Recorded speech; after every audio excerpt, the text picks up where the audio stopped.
Yosh's world.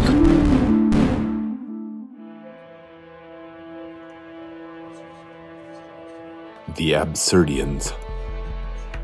On my planetary travels, I once ended up marooned on the planet Girthpupple. When I first stepped out of my vessel, I thought for sure I had ended up back on Earth. On first glance, I saw trees, mountains, sky, even a city that looked like I could have been on the edge of a major American metropolitan area. Then, a more thorough perusal revealed something very strange and different. On one of the closer buildings I could barely grasp, I was seeing hoses randomly hanging from the walls. What appeared to be newspaper randomly taped all over the building. The building next to it sat in the shade of a giant awning that covered the entire 8-story structure like a carport. Across the street, an office building was surrounded by a wooden privacy fence inside of a chain-link fence not 6 inches in front of that fence. A car parked on the street was covered in bubble wrap and had an old television strapped to the front grille. Finally, I saw a person. I headed toward him, and the closer I got, the more absurd this guy appeared.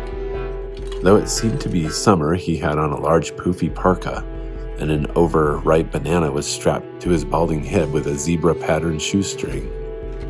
He was carrying a leaf rake in his right hand and wore ice crampons on his boots.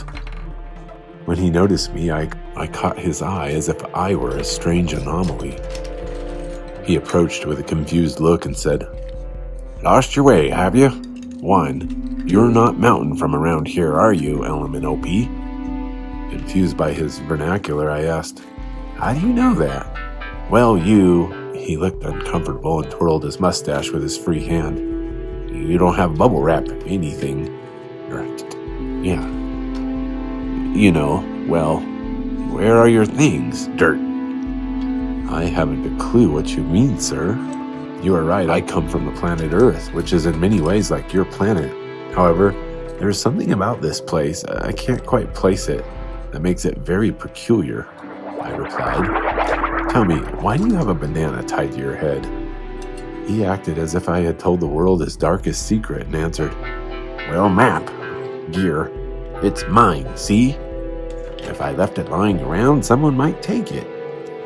His answer was entirely insufficient, but I moved on. "Maybe you can help me understand. On my planet, you would never see that."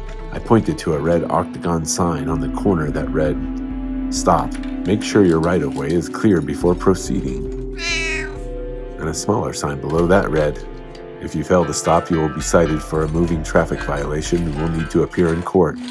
Please bring proper identification to court." The man responded, "What do you mean, motor? Are there no rules on your planet?"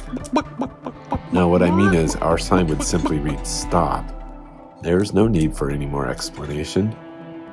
The man looked confused and said, "Well, battery, that seems vague. Well, anyway, lamp, bobtail, you must be very tired from your travels. Do you need a cart place to stay? There's a hotel nearby." "That would be great," I said gratefully.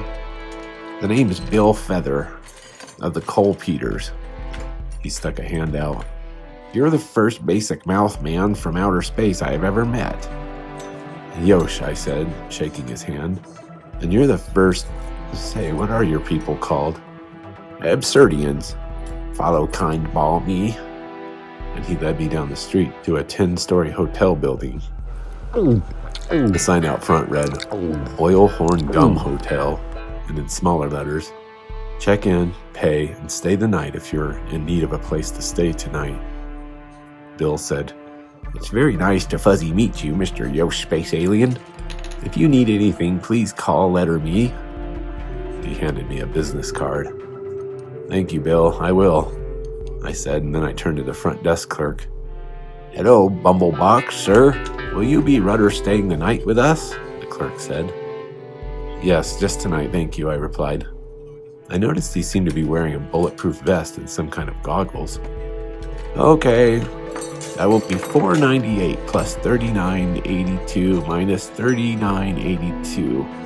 Please, bagger." Weirded out by the math equation, I dug into my pocket and pulled out a $50 and a $5 bill and handed them over. All right, and 2 cents is your yellow sofa change, he said, taking 2 pennies out of the register and placing them into a slot machine. I said, what is that? This? He pointed to the machine. A sloppy couch bar, penny folder, of course. He pulled a lever, and there was a heavy metallic crunch, and out came 2 pennies folded into fourths. And so was my first day on Girth Bubble.